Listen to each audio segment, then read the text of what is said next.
do that. And I want to go ahead and thank our sponsor for today's Lunch and Learn, Heartland Bank. And then, as most of you know me, I'm Rachel Kreitz. I'm the Membership Engagement Coordinator here at the Chamber. I work with our Ambassador Committee among a various amount of other things here at the Chamber. But today I want to go ahead and introduce you to Katie Lundy with Inspire PR. She has been a director at Inspire PR and has 18 years of communication experience.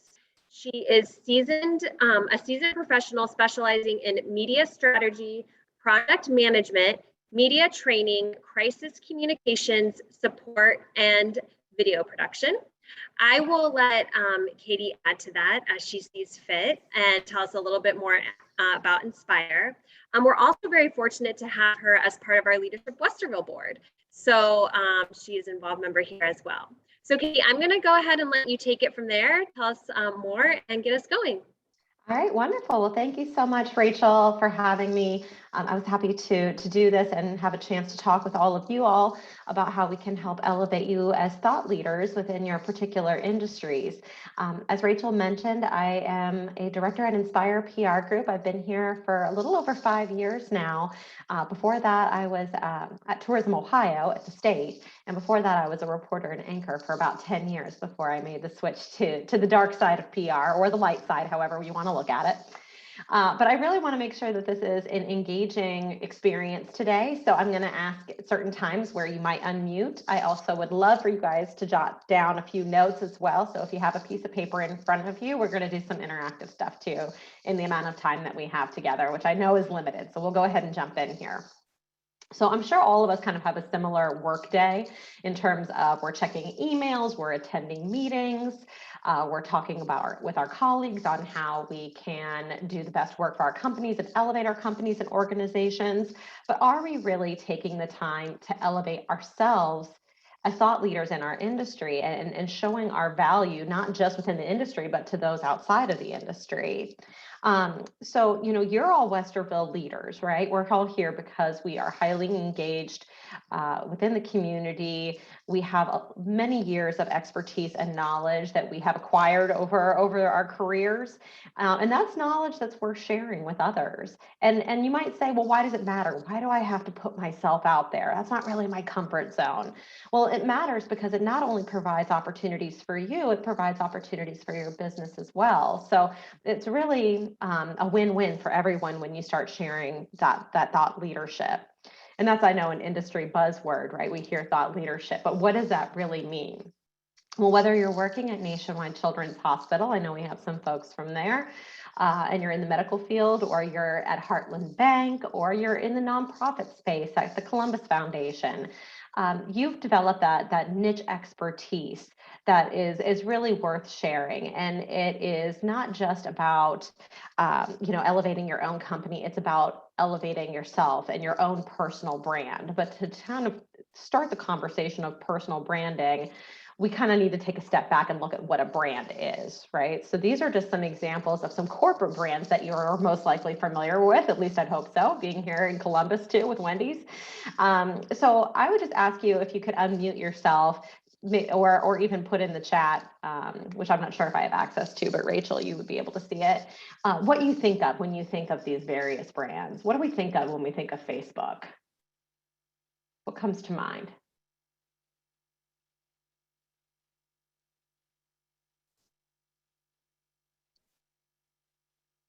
Did you perhaps say trust issues? Maybe some fake news that is circulating? I was just going to say controversy. Controversy, right? Right now they're in the midst of controversy. It's information sharing, but that can be both a good and a bad thing. What about Subaru?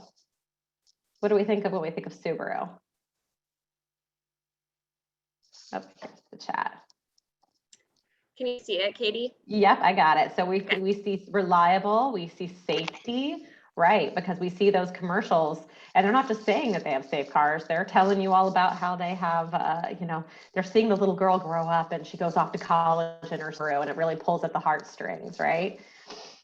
Subaru did an excellent job for us dog lovers. I see Yes. Subaru, I think dogs. Absolutely. They've given a lot to the ASPCA and are really about giving back to the communities. When you buy a car, actually, a portion of the proceeds goes to a nonprofit of your choice. Let's see here, Target. We all get sucked into the Target spiral, right? When we go shopping and we come away with much more than we anticipated. But you also might think of data breaches because they had that not too long ago. So Apple, we think of fairly reliable, at least for the first 2 years until your phone decides to break and then you need a new one. And then Wendy's, hopefully you're thinking of fresh quality meats. And so these are just some of the corporate brands that have certain traits that come to mind when we think about them, and they capitalize that often in their advertising. Let's see, in advance.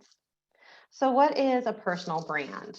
So it's really no different than a corporate brand in the fact of it is the characteristics that make you stand out as an individual. What is your value proposition? What do you provide that's different than the average Joe or Jane? It's really the intersection, not just of you professionally, but also of you personally.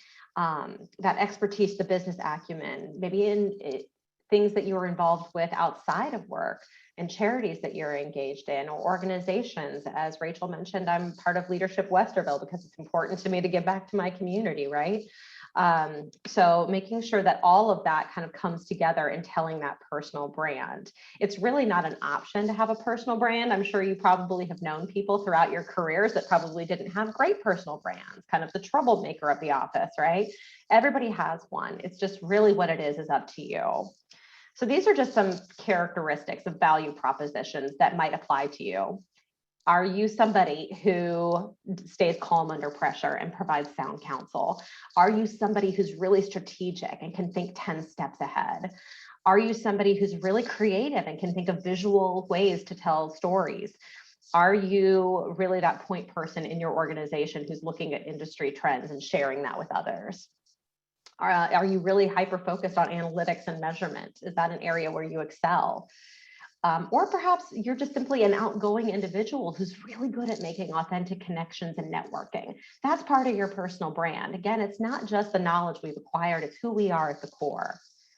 We like to say personal branding is what people say about you when you leave the room, right? We want it to be a good thing. In fact, it's really the new resume. We have our written resumes, right? But the first thing that you're doing when you're applying for a job, that person, that hiring manager or your potential supervisor is going to go online. They're going to look at your social media presence. They're going to go to your LinkedIn and snoop on you. So it's really important to have some type of personal branding that's out there for yourself, not just on social, but in other spaces that we're going to talk about here. So what are those personal brand attributes that are unique to you? And this is where you're going to need your piece of paper. So what makes you unique? What are those personality traits that you could incorporate? I want you to just jot down a few of them. And if you're comfortable sharing with the group, feel free to. You know, if there's something that you are particularly skilled at in your industry, write that down. Is there a community or peer group that you're involved in that you provide benefit to, or a charity cause, nonprofit? Anybody willing to share some thoughts of things that make up their personal brand?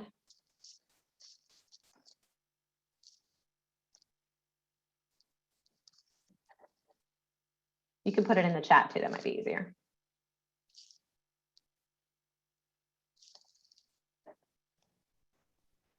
I included that I have an incredible memory and that I remember people for years and years and years and years, and that I am like glue, and I keep everybody together and you know, toward causes or missions or, you know, social events as well. That is a good skill. It is one I wish that I had. I'm always like, hey, you, I know that face. Oh. So it's not always a blessing. Yes, but it's a good skill. Anybody else have something that really makes them stand out away from the average Jane or Joe?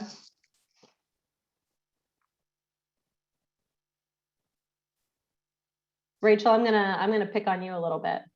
What are you known for? Sorry, I know you just ate something. I hate to turn my video off, but I'm like popping my lunch in. I guess I would say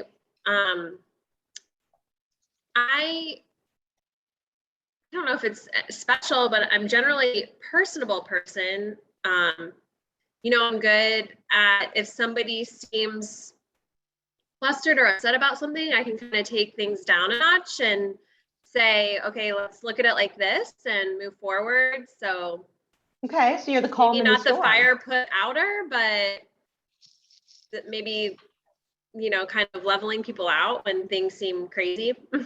Yep. I mean, that's a wonderful skill. We have a few women in my office who are just the calm in the storm, right? They're the ones you go to when the world is on fire, and they kind of help you think through it. And that's a wonderful skill to have. So, you know, in terms of like one of the brand attributes I've written down, obviously I'm a pretty outgoing person. Being a former reporter, I can go and talk to anybody. I like to get to the real heart of the stories.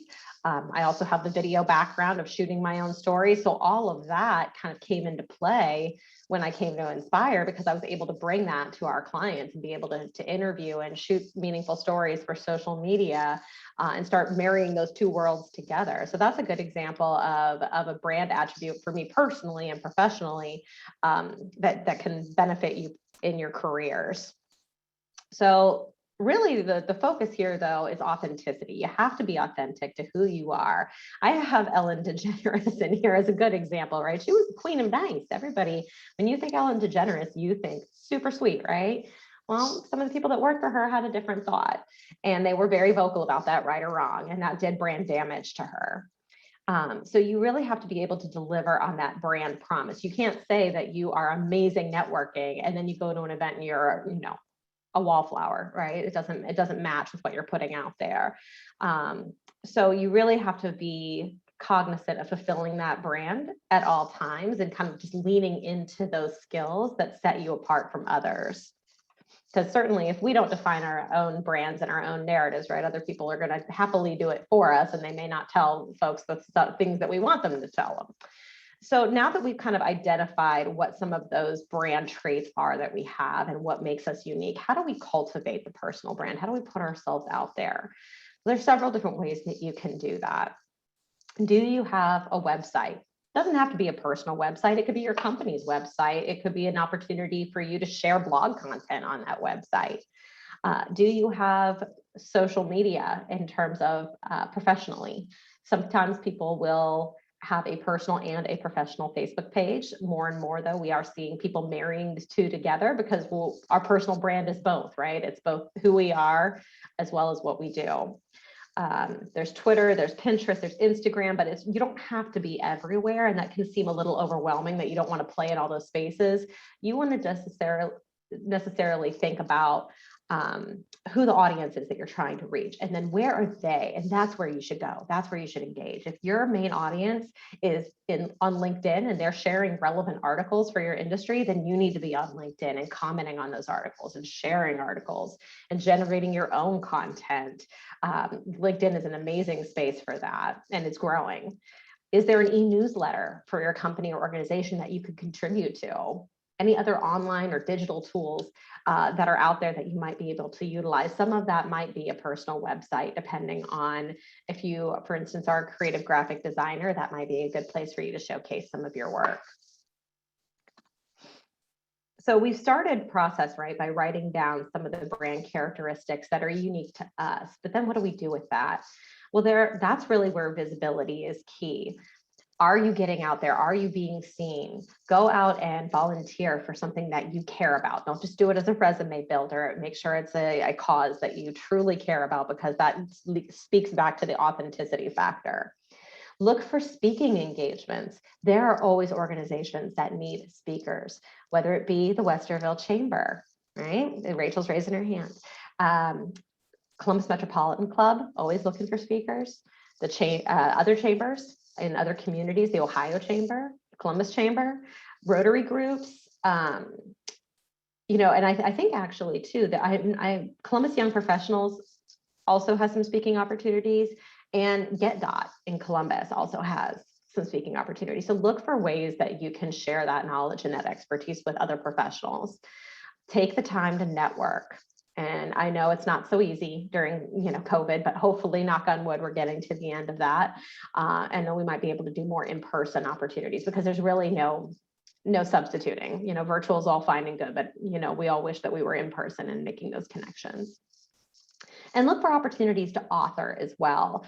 Op-eds in the newspaper, letters to the editor, sharing your opinion, white papers that you could put out there. As I mentioned earlier, a lot of companies have blogs or newsletters that you can contribute content to. So it's really about just taking the time to make it a priority and generating the content and kind of building that into your day. Even if it's just the last hour of your day, it's worthwhile to do. As I mentioned, the magic happens really when your personal brand and your company brand intersect right there in the middle, where you've got that outgoing personality and can make connections with anybody. That's where you can benefit your company, because potentially you can bring in new leads, you can bring in new business. That's a skill that you bring to the table.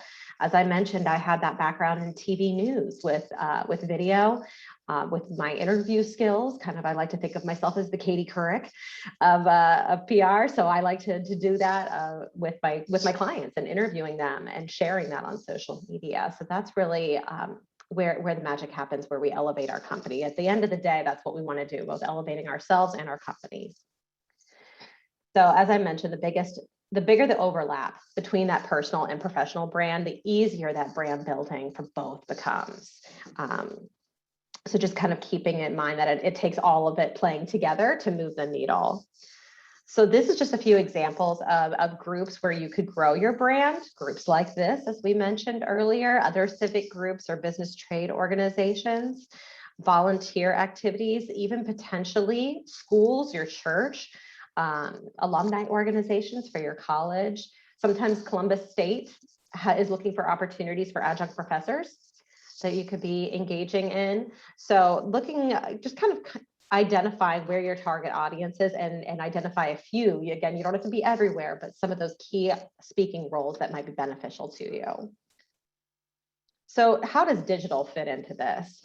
I think we're okay on time. I wanted to go ahead and share with you this video that talks just about how prevalent social media is in our world and how you can leverage that for your personal brand as well as your companies.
So pretty interesting stuff. Any particular stats stand out to you that's surprising? 3 people hired every minute on LinkedIn. Yeah, LinkedIn's how we get candidates. It's how sometimes we make new connections. We'll share our blogs. People engage with us regularly on that. My boss, Hinda Mitchell, often shares her thought leadership and what she thinks about certain crisis communication situations. And she'll share that on LinkedIn, who did it right, who could do it better. And that brings us business. So understand that you don't have to be everywhere, as we mentioned earlier, and it's really about finding the right social media networks for the brand development that you want to go after. Again, if you're looking for career opportunities, LinkedIn is a great place to be engaging or bringing in new business. If you're working in a visual medium, then maybe TikTok or Instagram. So really, it's about finding what works best for you. The leading social media platforms for personal branding, no surprise here, are going to be LinkedIn, Twitter, and Facebook. Those are the big 3. However, there is limited focus on Instagram, Snapchat, YouTube, and TikTok, but those are more of our personal activities, not so much professional. LinkedIn is probably the world's largest, it is the world's largest professional network, but probably the one most often used for branding purposes. It has 740 million active users. It's a great place to showcase your experience and your expertise. If you have a personal bio that you have for your job, is it on LinkedIn? If it's not, it should be. Because again, people are going to be going there to snoop on you, whether they're looking to hire you or they're just going to have a meeting with you. That's one of the first things I do if I'm going to have a meeting with somebody. I snoop on them on LinkedIn. I want to know what their background is. If we have any shared connections that I can bring up in a meeting, it's just a good thing to get to know the folks that you're meeting with and engaging with on a daily basis. As I mentioned, it is a great place to generate content. I think they have a pretty user-friendly blog app, or a blog tab, excuse me, that you can post information and share various insights from your industry. And then also making sure that you have visuals associated with that. I know a lot of times it's just easier to put out text, right? But we need to have something visual there in terms of a headshot. They tend to get a lot more profile views.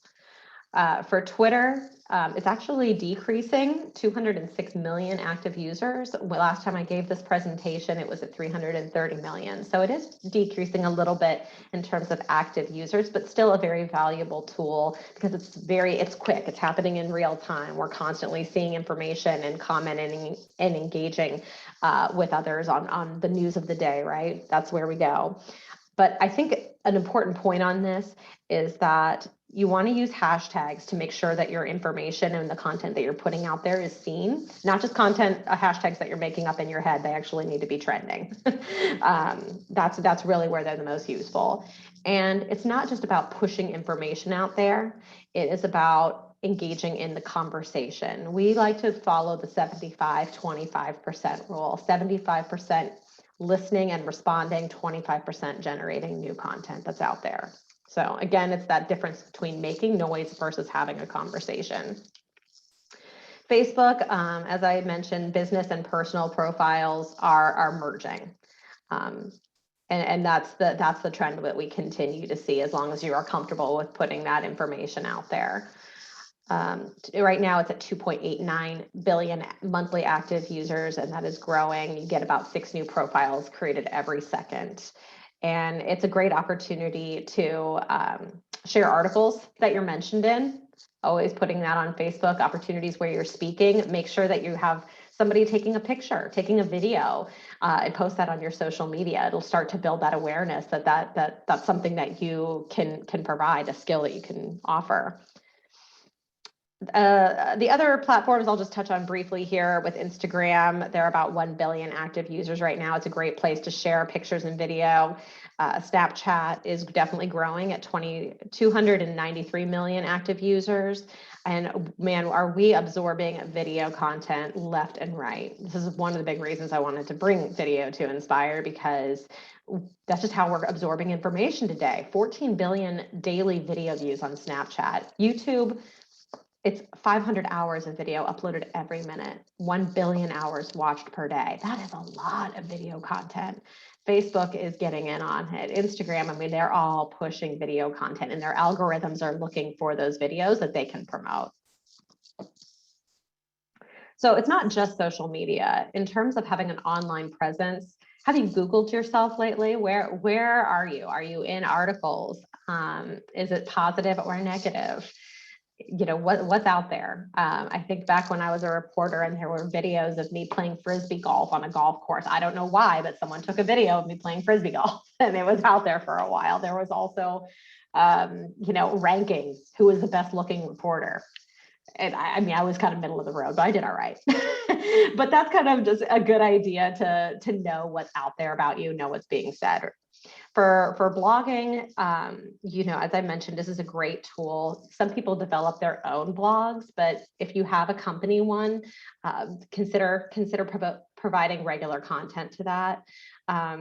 Personal website, you don't have to have one. It kind of depends on the industry that you're in, but certainly something to look at in terms of improving your SEO. What's going to come up when people are Googling your name. And make sure that you are regularly updating your online profile and your bio. If you have not touched your bio in 5 years, it's time for a refresh.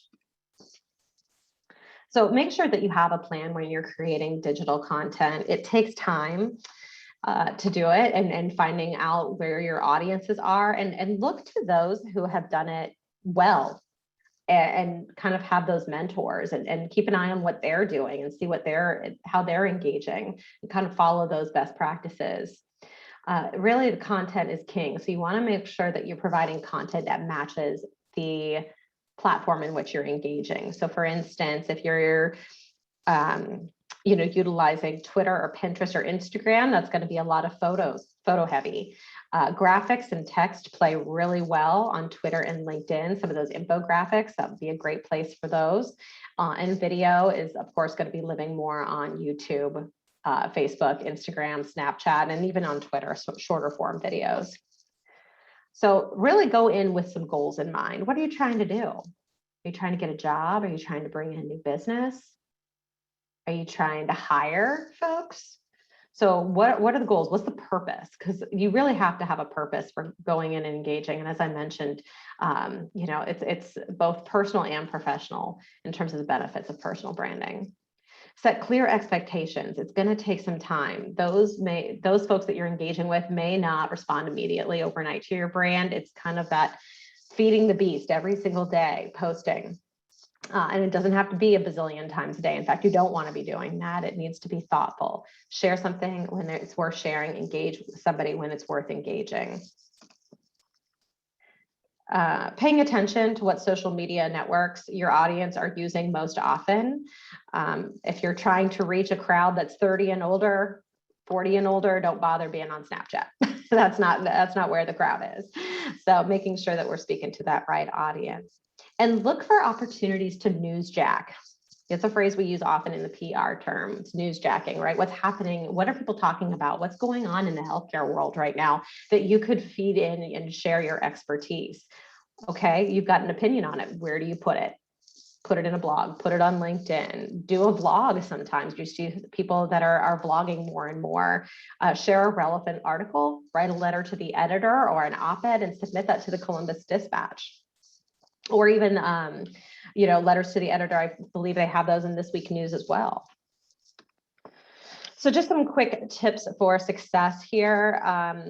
You want to make sure that whatever you're creating is compelling. Don't write a dry, just very jargony type content that is filled with acronyms and industry jargon that no one's going to understand. Make sure that when you are submitting blogs and guest columns that you're using phrases that the average Joe is going to understand, because that's your target audience, right? The people that may not be as familiar with it as you are.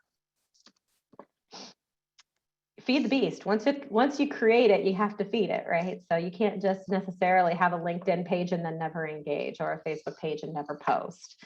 You want to make sure that you are generally providing content. Again, it doesn't have to be a ton, but making sure you're having that steady cadence.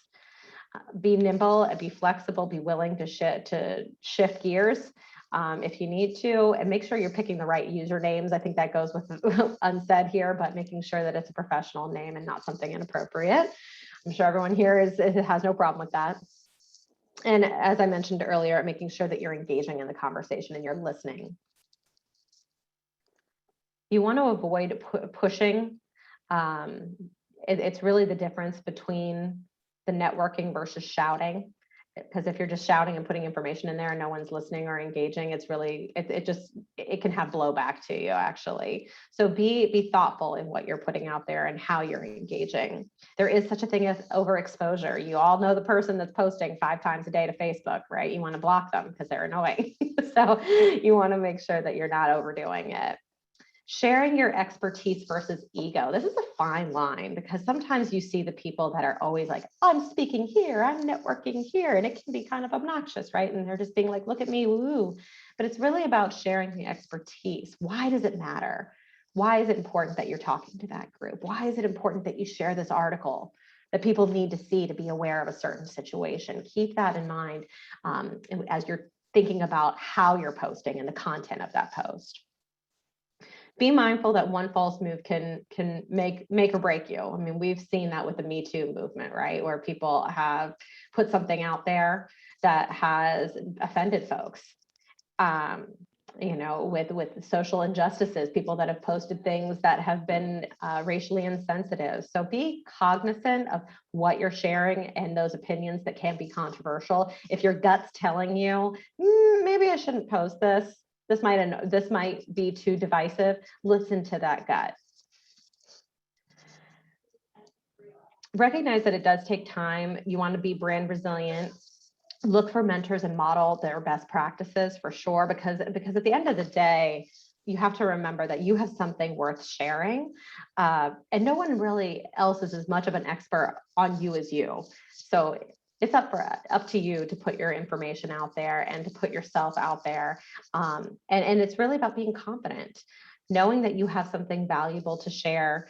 And it's a really powerful tool as you're building that personal brand arsenal to know that there is value in what you have to share.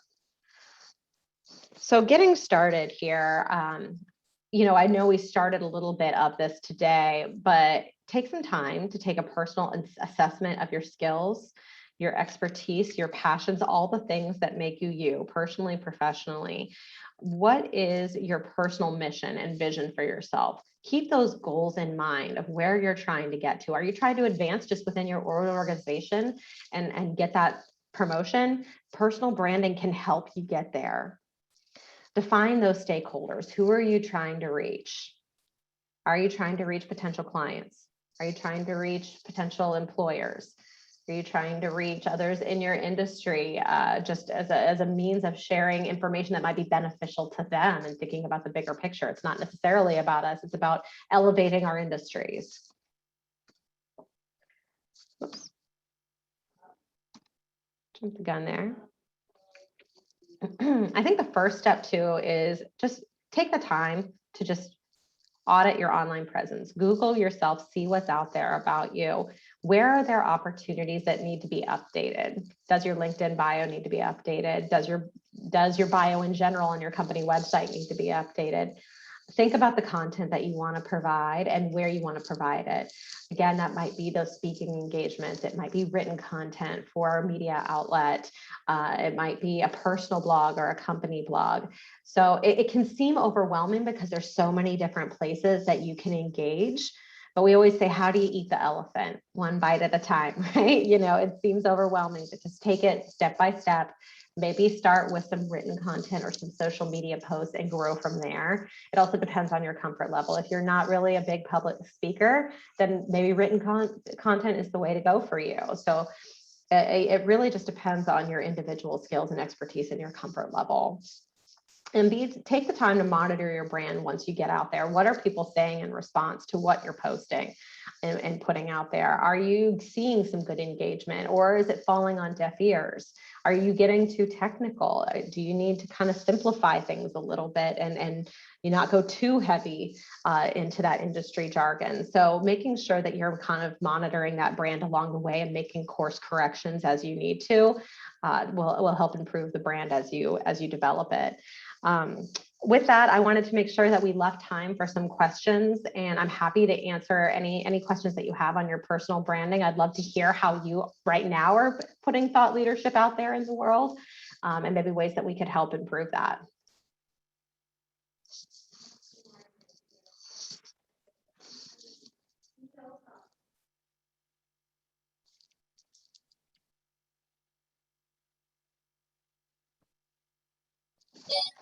Hey, Katie, this is Sharon Prince. I'm with 9 Round Westerville.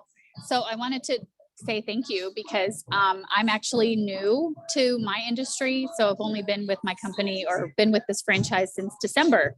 And I've been struggling with the social media or try to figure out what's a good or right balance and how to do all that. So I appreciate the webinar today. It was actually very, very insightful for me. Thank you. Oh, you're welcome, and congrats on the new position. That's very exciting. Thank you. Yep, and I would imagine that you're in a very visual medium where you could be utilizing video and photos a good bit. Yes, I think I just have to get beyond my comfort zone of actually having to be in front of a video, because I'm used to being behind the camera in my other job, so not in front of it. I know, and that's where maybe you want to start with some pictures and some written content. And then kind of graduate to video once you're comfortable there. Yeah, definitely. Thank you so much. No problem. Here, I think there's a comment here.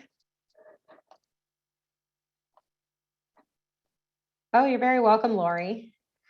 If you guys have any questions too, feel free to reach out to me anytime. I have our general website on here, but I can share my direct contact information with Rachel afterwards. And that way, if you guys do have any questions afterwards, feel free to reach out. Or again, if you have anything personally or for your company, I'm happy to answer any questions that you have.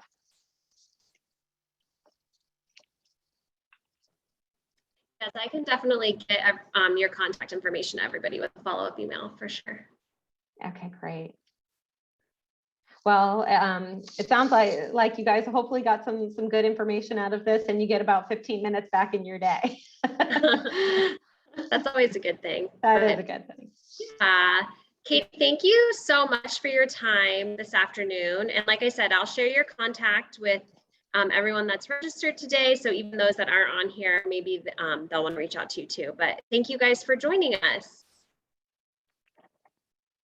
Thank you so much for having me. Talk to everyone soon. Thanks, Katie. Thanks. Bye.